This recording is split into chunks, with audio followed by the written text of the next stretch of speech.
All right. Hello, everyone. Welcome to today's webinar. It is hosted by Comtrend and Fonex, and our presenters today are Bradley Joe, Senior Director of Product Strategy, and Ab Quinlivan, VP of Business Development at Fonex. I'm Sarah Tomasi, the Marketing Manager here at Comtrend. Just a few housekeeping notes before we get started. We have everyone currently set on mute. If you have any questions, please feel free to enter them into the Q&A chat, and we will address them as we see them. We would like this to feel more interactive, so please don't hesitate to enter your questions as you have them. All right, at this point, I'll turn it over to Brad to get started. Thank you, Sarah. I appreciate that. Thanks for the introduction. Just wanted to say thank you, everybody, for attending, to finding time really in your busy schedule to basically learn about something that we want to share with you. We believe there's some different things happening in the industry, and sometimes there's new technologies that make an impact, and it's something that hopefully you will have a better understanding after this particular webinar. So with that said, we found something new that we think is exciting for our customers and for other of our not yet customers about this concept of a OpenPON ecosystem.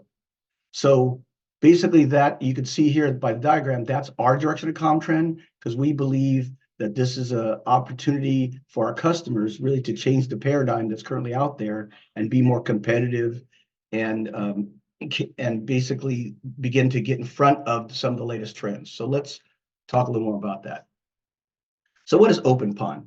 So OpenPON is exactly what you see by the title. I've given presentations on OpenPON to many people, asked audiences about, whether or not they heard about OpenPON. Not sure you have, but if you haven't, you will. But the definition is very clear. It's basically taking what already the whole, obviously, trend in the broadband market is to bring fiber in, as the key driver. There are other options, of course, but fiber is key, and for many different reasons. But the idea today is being delivered in a closed environment. And what that means, we'll have explain a little later, and also Ab, my partner here from Fonex, will explain that.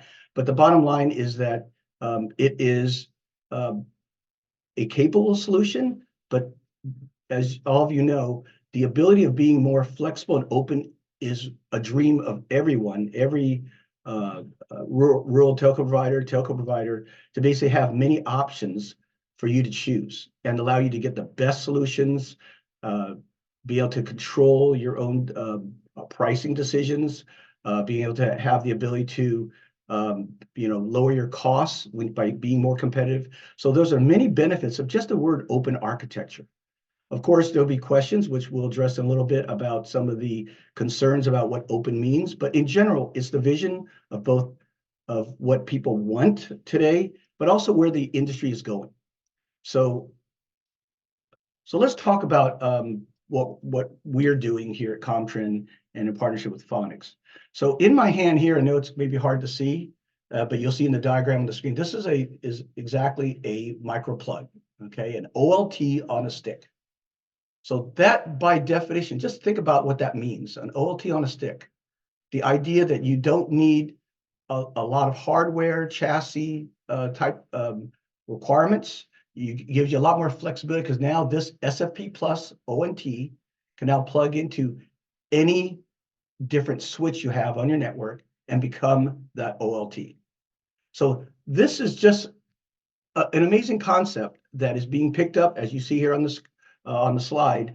AT&T, Charter, Liberty Global, a number of tier 1 providers, major providers are implementing it, and also just as important, standardizing on this technology.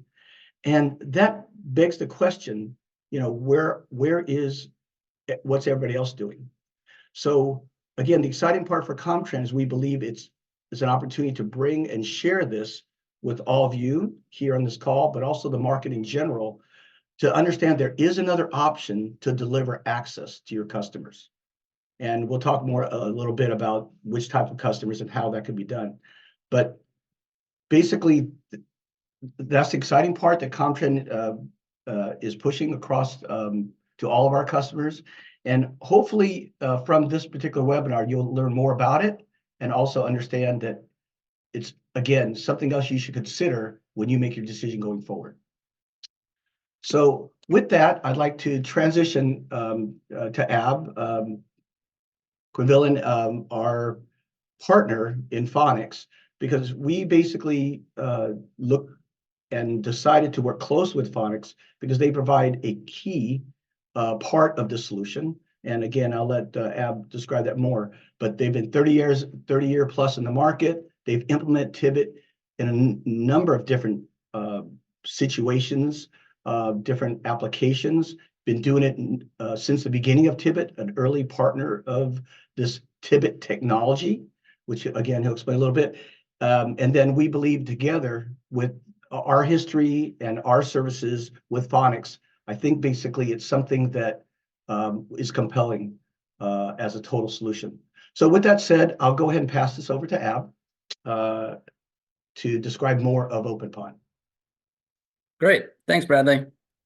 So as we look at the networks and how they're evolving as to current day, as Bradley explained, I think we've all seen the scenarios on the left where we've had proprietary, purpose-built, fixed-access chassis, whether that be, remember the big old chassis that would take you could fit two of them in a large rack, to today's smaller pizza box type chassis. But they all had one thing in common, again, that they were proprietary and purpose-built. And by proprietary, I mean that in order to run and operate that network, you had to have vendor A's chassis in the central office and vendor A's ONT, speaking specifically about fiber to the home networks, ONT at the home or the business. Now, what we've seen today, as Bradley mentioned, is the evolution to OpenPON, where you're able to take that small SFP plus, as he showed, and place that in any 10 gig SFP port in your network today. And that means it can be in a $170 MikroTik or your gold-plated, top tier OEM chassis from some of the C worlds, from Ciena, from Cisco to Juniper, and the like. And you can place that SFP not in a chassis specifically for PON, but in a switch that's out there working and operating in your network today, maybe doing some point-to-point Ethernet or cell site backhaul. Simply, if you have that real estate, you can place this OLT there and now have 10 gig XGS PON in your network. And by the way, the space savings you can see there by moving to the 1RU chassis, but the energy savings is very real as well. So as you start to pay for, if you ever had a look at a central office electrical bill, and you could save 40% of that from the access side of your network, I mean, that's real money that you can reinvest in your plant moving forward. So we can move forward, Bradley. So as we look again on the bottom left there, where the traditional architecture and let's face it, I know a lot of you out there. I've worked for 3 out of the 4 access vendors that are prevalent in the United States today. And this concept of a proprietary fixed base access based architecture on the bottom, using all red in order to make your network work, versus a very open, flexible network that's not vulnerable to the long lead times and unpredictability of the supply chain, as we all saw and were all a victim of during the pandemic, where we were waiting 6 months and 12 months, and sometimes longer for OLT or ONT vendors to produce to produce the products to put at the edge to turn up our customers and make the revenue that all of our businesses depend on. No longer in the OpenPON network are you subject to mandatory price increases and rising subscription fees. Wall Street loves software companies, right? And we all know the transition from hardware to software is a big cornerstone of what some of the traditional vendors, some of the legacy vendors in the access space are moving to today. And it's because their shareholders want to see that stock price grow, and they don't really care about raising the rates and raising those subscription fees on the backs of their customers today. And ultimately, if you're limited to a single vendor, you get the best of what that single vendor's engineering team can offer you. And you just hope that they're hiring good engineers, and sometimes they do, and sometimes they don't.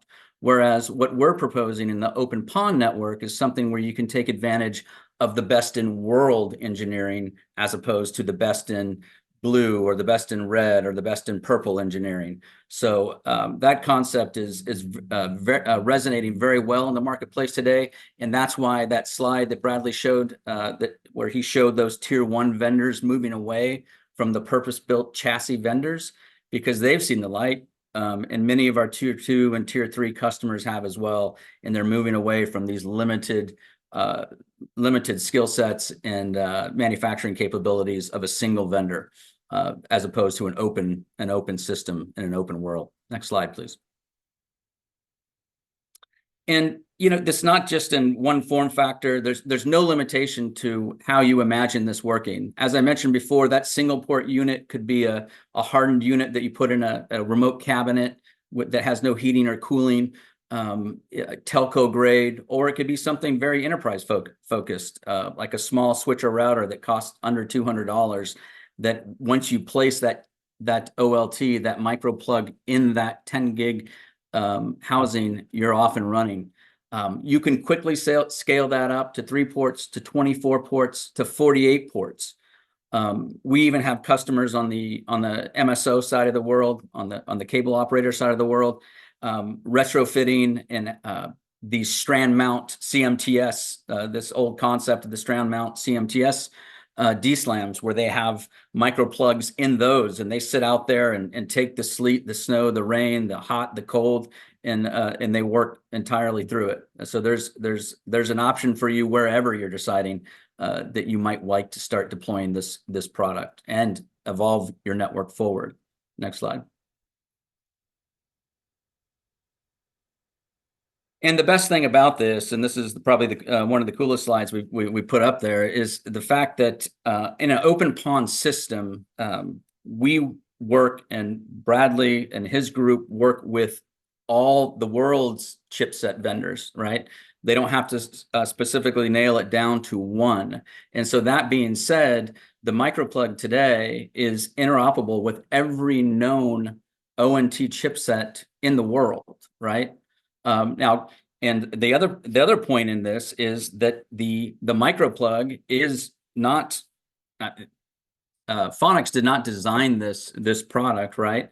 It was brought into light 8 years ago, and there are other options for you to buy this microplug from. So this slide really puts Fonex's feet to the fire. It really puts Comtrend's feet to the fire and says, hey, look, as long as we're serving you correctly and bringing out the right products for you to build your network, then you'll stick with us. But if we misstep or don't stock the right product, or don't stock the microplug for you, or you need different speeds and feeds on an ONT, there are other people in this world of OpenPON that you can go to fill certain needs. And so this really allows Fonex and the partnership between Comtrend to really listen and have to focus on what our end users are saying, as opposed to designing and engineering products in a vacuum, because that's what our talent base can do. So it's a very powerful slide. And this also goes to show you that, if Huawei or ZTE decide to buy all the Broadcom chipsets again and hold the world hostage on the ONT side, well, guess what? We have vendors designing around Cortina, Realtek, MediaTek, and Xarum, and others. So it's very exciting, or should be, to you, that you'll have choices out there, and this 6 to 12 to 18 month lead time on ONT hopefully will never happen again. Next slide.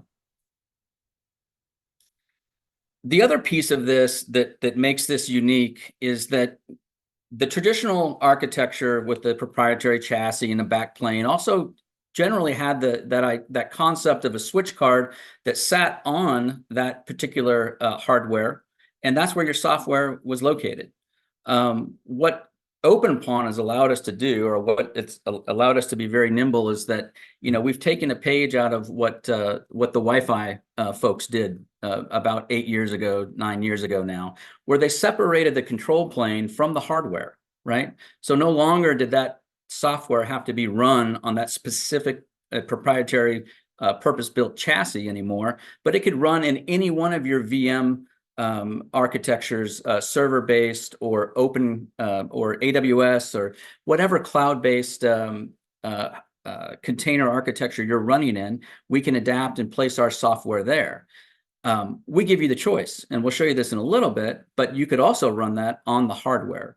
And so ultimately, OpenPON gives you flexibility on where you place the software and how you deploy that. And we'll dig a little bit into that into the next couple of slides. Next slide, please.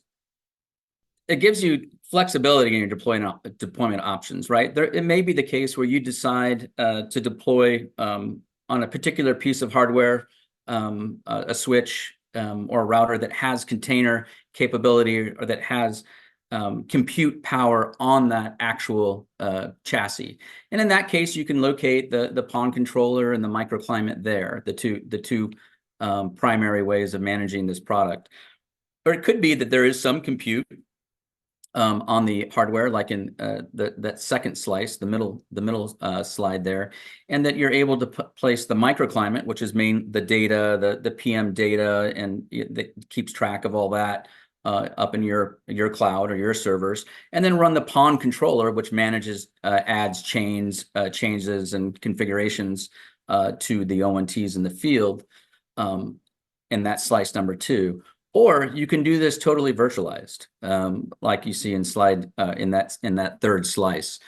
We actually run a test lab in Montreal, Canada, where we've located our microclimate and PON controller in an AWS cloud in Seattle, Washington.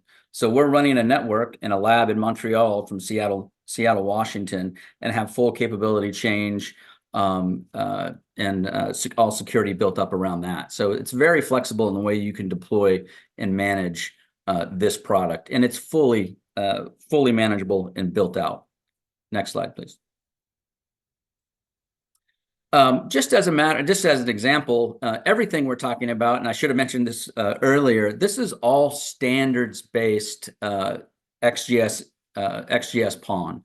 We're not defying the laws of physics here in any way, shape, or form, so all the same dB loss calculations that you would do on a day-to-day basis when deciding about your split ratios and so forth in the field still hold true in this next generation, this OLT on a microplug technology. And things like type B protection for your mission critical customers, your large enterprise customers, hospitals, police stations that might need data at access all the time. And you've painstakingly taken done the effort to build fiber in the west side and also fiber in the east side. So if there's a cut, you're still redundant. We can support that with this type B protection. It's just there's many other different ways to support and secure your networks. This is just one of the nice applications that we like to share that are fully supported in today's XGS PON architecture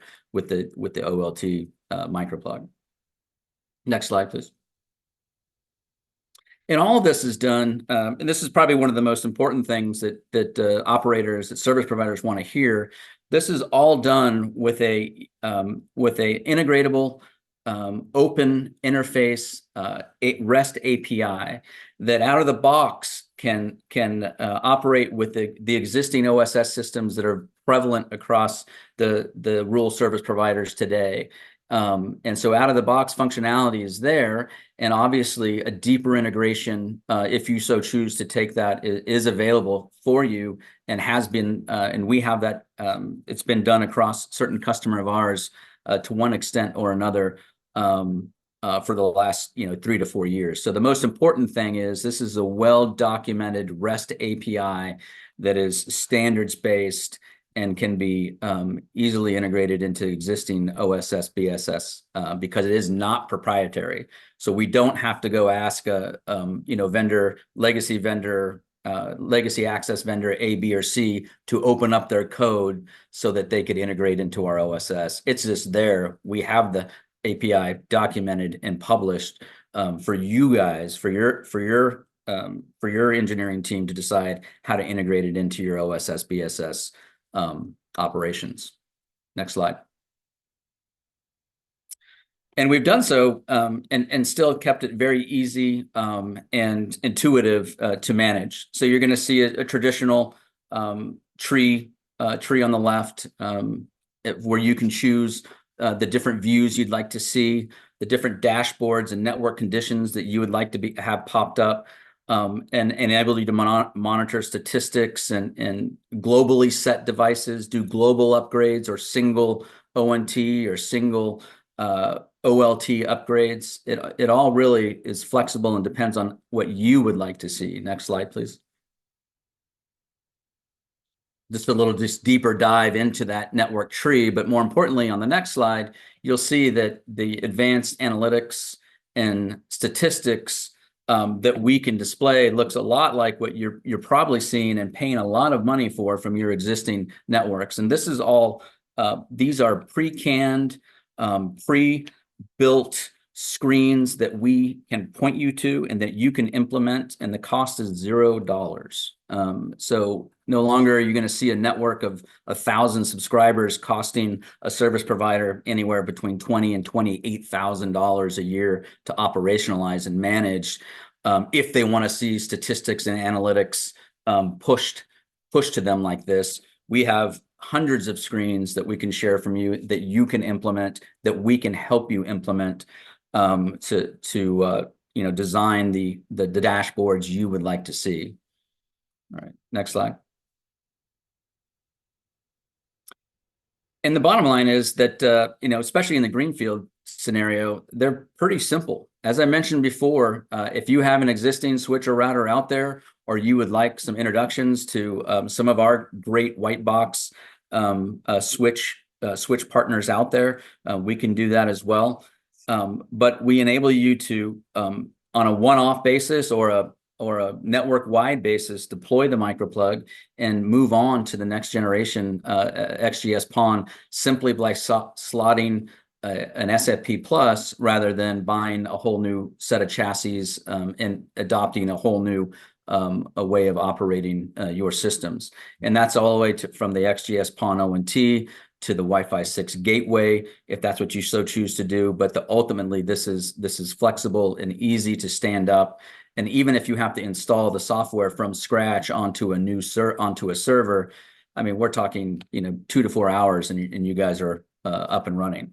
Now we know that most of you have been operating for 100+ years, and that you already have network in place. So on this next slide, we understand that we're going to be probably a choice in a brownfield application as well. And so by simply deploying a passive coexistence module, you can now stand up a new XGS-PON in conjunction and on the same PON as your legacy GPON, right? And then eventually transition away from that GPON to XGS-PON as your budgets and as your business plans allow. So it allows us to delineate between GPON and XGS-PON without you having to worry about, again, changing out chassis and worrying about what's next. Because ultimately, the next generation of 25 gig PON and 50 gig PON is all going to be in a similar form factor as this. And you won't have to worry about the chassis, the backplane, and all the powering that takes place in that. Next slide. And as I mentioned, it's ultimately flexible. I mean, we have micro plugs that can work in any environment. As I mentioned, to the extreme on the right, on a remote node or a strand mount, heat sink essentially in the MSO fashion, or to our more comfortable heated and cooled outdoor cabinets in central offices, where we see about 98% of the deployments being done, 95% of the deployments being done on that. But that's really from the soup to nuts, states where the microplug fits, how it can be deployed and managed. And Bradley's going to take over, and then we'll sync back up at the very end, and we'll go from there. So here you go, Bradley. Thank you, Ab. I appreciate that. So, yeah, so hopefully. Hey, Brad. Before you begin, there was a question that might relate more to what Ab was just saying. Sure. It asks what the typical split ratio or per OLT subscriber count is, and if they can do a 1 to 256. So you can't do a 1 to 256. You can do a 1 to 128 on that. And typically, and we actually have, like, in applications where there is like a retirement home or less mission critical data, maybe an MDU type application or deployment, you would see service providers or ISPs or MDU apartment managers choosing to do that 128-way split. But it, like I said, it doesn't defy the laws of physics or dB loss calculations. So anywhere from that 1 to 2 to 4 to 8, 16, 32, 64, 128, we support. All right. All right. I appreciate that, Ab. Thanks. And just adding to what Ab said a moment ago, again, we understand that in terms of implementing a new solution, for many of you, you currently do have a solution. A number of you probably have one of the number of, let's call it, closed solutions out there. But the key thing to note is that that this solution does fit very well in a greenfield. If you're going to implement something new, you might want to consider an OpenPON based solution. If you're going to do some type of greenfield situation where either you might be doing a forklift, or maybe you are interested in maybe just doing an apartment, as Ab mentioned, an MDU of some sort. The other thing, though, is you also, back in the Brownfield, Ab showed a GPON. Some of you have implemented GPON, but you're aware that going forward, that GPON is maybe getting long in tooth, because the future is 10 gig and beyond. So Ab didn't mention, but be prepared that this technology will be going forward to 25 gig and beyond. So it is definitely going to grow in the same OpenPON micro plug type solution. So be aware of that. So on the slide here, what Comtrend, again, is why our organization is talking to all of our customers and already introducing to as many other people as possible, is this concept that all these benefits that Ab laid out and explained is exciting. It's different. And why is it different, though? Not only because it's actually straightforward, scalable, flexible, gives you a lot more options, again, just like open architecture is meant to be, but also it's a lower CapEx. Okay, yeah, if you look at the cost structure, we did an analysis on it, and here you're looking at 500 subscribers in year one. Got it. You can see that, we won't speak to what solution that you personally might have in your own situations, or in a particular maybe partner telco that some of you on this call might be working with. But the bottom line is that CapEx wise, the cost to get into it is significantly lower. And you should expect that in a OpenPON solution. No doubt about it. I don't think anybody here would be surprised that OpenPON would be more competitive from a CapEx perspective. But I know the question would be well, but is that enough? I'm so focused today and committed to my current solution. Why would I want to do it just to save a cost, a CapEx? Go ahead, next slide, Sarah. The key issue, however, is OpenPON is significantly lower in the OpEx side. That is what Ab alluded to earlier when he mentioned to you that there's a lot of close vendors are focused a lot more on software, selling managed services, and costs are either staying the same or more importantly going up again and again. And again, those in this call that know your costs annually in maintaining your current, if you're using a closed solution, how that cost is, how much that cost is. But OpenPON, by just looking at the slide here, is incredibly competitive, ongoing in year 2 and beyond. So let's give an example of, I've had customers come talk to me, and one example is, is that let's say you want to go into a new area that's currently being overlaid by other competitors today. So here you are, a telco going to trying to be competitive and gain market share. But how do you do that? Will you go do that by offering better parental controls, managed services? Will you go do some type of a discount of some sort to try to get in with cost? And if you did, how would you do that?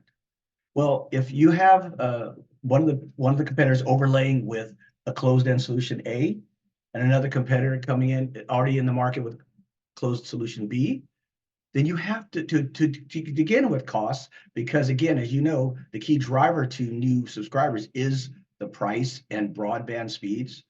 Then what you need to do is be different. And OpenPON now gives the ability to a lot of telcos the ability to come into a market that's already developed, like in this example by this customer, and basically come in with different and offer maybe $39.99 versus everybody else at $49.99, because per the slide, your OpEx is a lot lower. So if you're going to enter a market, you want to enter with something different and new. So again, that's what's really exciting for Comtrend, and why we're presenting it is because we believe that's compelling. So I'll let you sit and think about that one when you look at your own costs and do your own comparison. And we'd be happy to talk to you further, both Ab and I, et cetera, about those cost comparisons, and then you can decide yourself. Okay. Next slide, Sarah. So here's an example of basically a condo retirement community that uses one of the models we just described, a GPON situation. They had a GPON system that was kind of, let's call it flaky, is the way to describe it. This retirement community is actually located south of Montreal, I believe an hour and a half or so. And basically they wanted to switch out, and it was basically done again only within 2 hours. Now it was pre-placed the new units in every single of this 200 unit condo, but basically it was actually done really quickly within a couple of hours, just going basic condo to condo to connect in.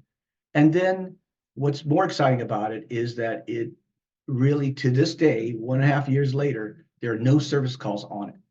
So technology that we mentioned earlier about AT&T and Charter, et cetera, taking this technology is because it actually works, and it actually does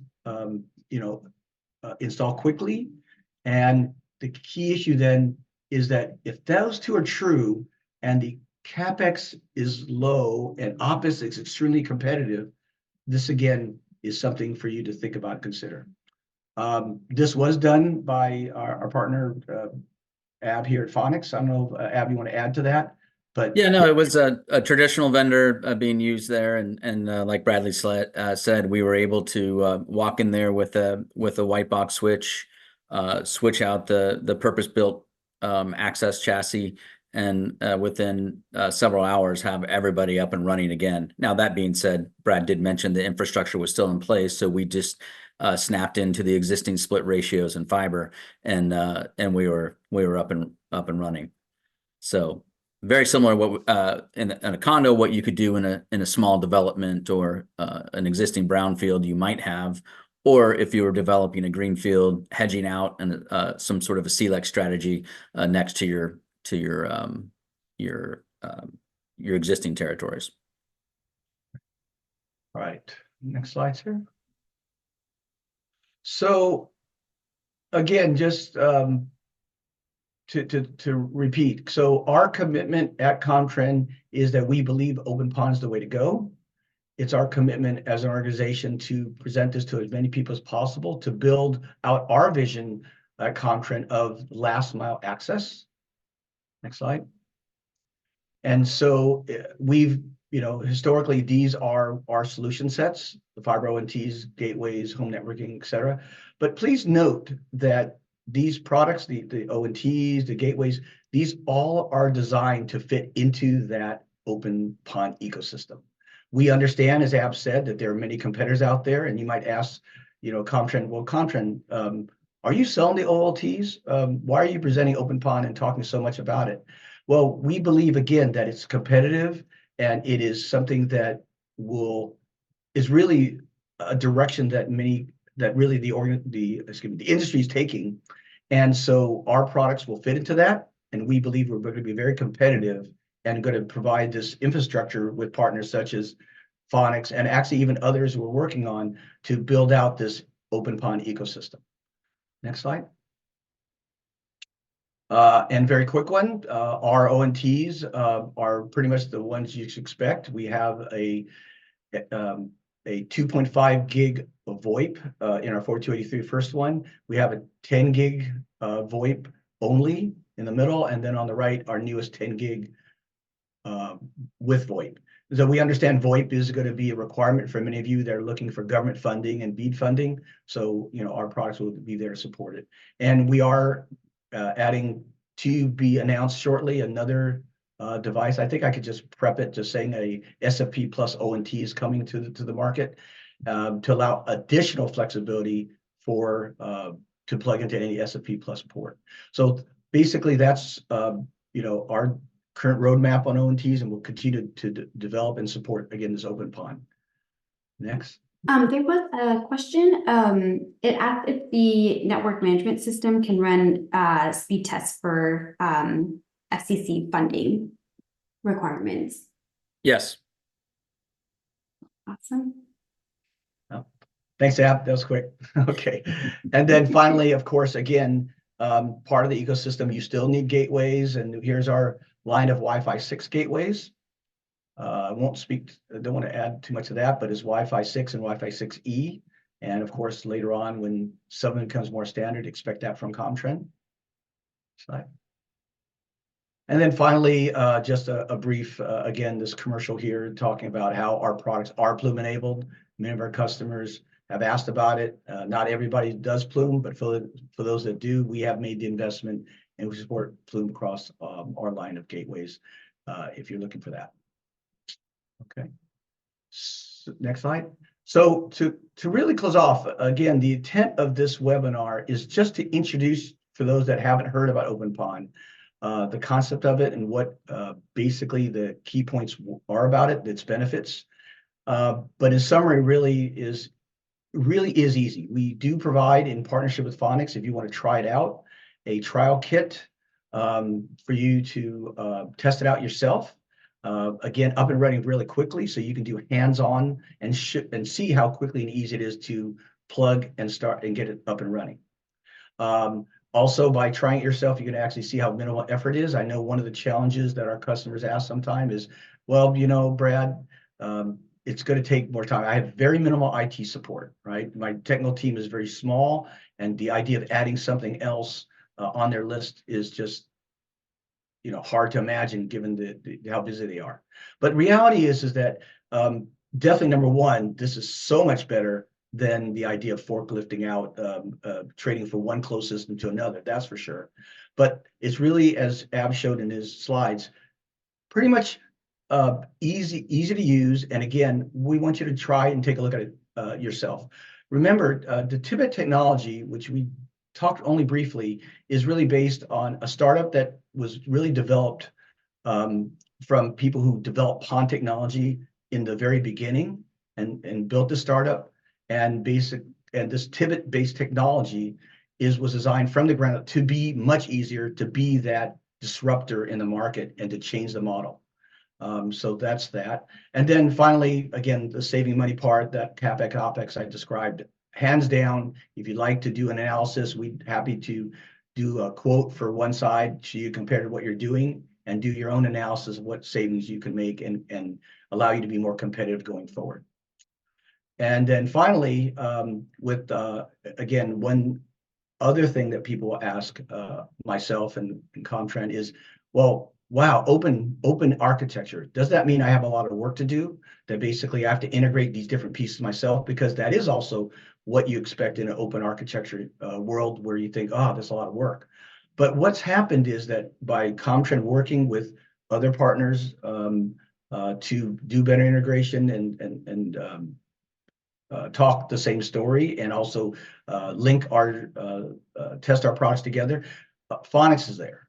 Fonex is our partner as it relates to providing basically tier 1 support to put it all together so that you only have one throat to choke, one place to really go to get support and ensure that your solution is up and running without you talk to multiple vendors and get it going. So in the case of Fonex, for example, Fonex would drive an implementation, and Comtrend would be, in our case, support of Fonex.